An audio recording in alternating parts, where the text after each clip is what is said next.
कहा कि गुरु गोविंद दोनों खड़े काके लागू पाए, बलिहारी गुरु आपकी गोविंद दियो बता।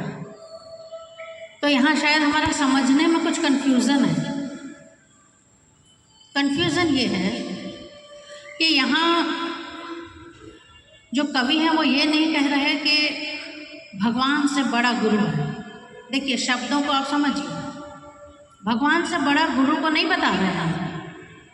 यहाँ बोल रहे हैं बलिहारी गुरु आपकी। बलिहारी यानी कि जैसे राकेश दुबे जी ने हमको योग से परिचय कराया, तो मैं बोलूँगी ना कि मैं धन्य हो गई गुरुदेव कि आपने मुझे योग से परिचय करा दिया। मैं तो जान ही नहीं पाती जीवन में कि योग क्या है।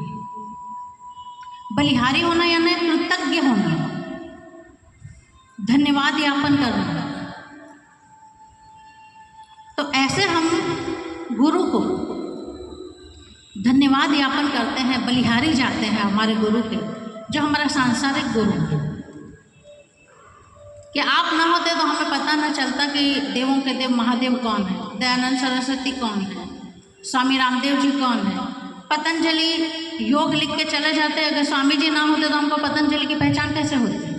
तो क्या मैं उन पर बलिहारी नहीं होंगी कि वो तो कंदराओं में मेरा योग छुपा हुआ रहता है? तो मैं उनको बलिहारी हो रही हूँ, यानी कि मैं उनको कृतज्ञता व्यक्त कर रही हूँ, धन्यवाद ज्ञापन कर रही हूँ कि अगर आप ना होते तो आज मैं कुछ भी जानती। जैसे कि एक उदाहरण मैं देना चाहूँगी कि माँ है, ठीक है, पिता से बड़ा कोई नहीं हो सकता, पिता से बड़ा कोई हो सकता है? कोई नहीं हो सकता। पर पिता बड़ा है, पिता मेरा सब कुछ है, पिता का मुझे आदर करना है। वो बताने वाली माँ, ये तेरा पिता है, ये अंगुली निर्देश करने वाली तो मेरी माँ है ना। तो वो मेरे कैसे मैं बलिहारी ना जाऊँ उस पर? वो बोल देती कि नहीं, पिता की जैसी तैसी करो, तुम जो चाहे अपनी ज़िंदगी जियो। तो क्या आज पिता का महात्मा मुझे समझ आता है? तो उस जो गुरु माँ है उसको मैं बलिहारी जाती हूँ। ये मेरी सोच है कि परमात्मा से बड़ा कोई नहीं, जो गुरुदेव कह रहे हैं वो तो सच है। पर यहाँ जो गुरु गोविंद दोनों खड़े काके लागू पाए, बलिहारी गुरु आपकी, जो मुझे उसका दर्शन कराएगा।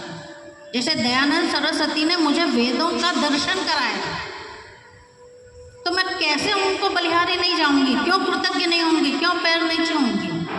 क्यों उनकी मैं अर्चना नहीं करूँगी? मैं करूँगी। और हर किसी का, जैसे कि एक इसमें ये भी प्रश्न आता है, कुछ बोलते हैं आप तो सबको गुरु बना लेते हो, आपके यहाँ तो रामदेव जी भी दिखते हैं, आपके यहाँ दादा भगवान दिखते हैं, आपके यहाँ सदगुरु भी दिखते हैं, आपके यहाँ श्री रविशंकर जी भी। देखिए गुरु, जैसे कि अभी हमने सब गुरुओं को धन्यवाद दिया ना, छोटे से छोटे, बड़े से बड़े। तो सांसारिक गुरु अलग अलग विद्याओं को बताने वाले, जैसे आपको पाठशाला में हम गए, पाठशाला में जाने के बाद मुझे मैथ्स पढ़ाने वाली टीचर अलग आएगी जो मुझे गणित समझाएगी, तो क्या मेरी गुरु नहीं हुई? हुई। हिंदी पढ़ाने वाली अलग आएगी।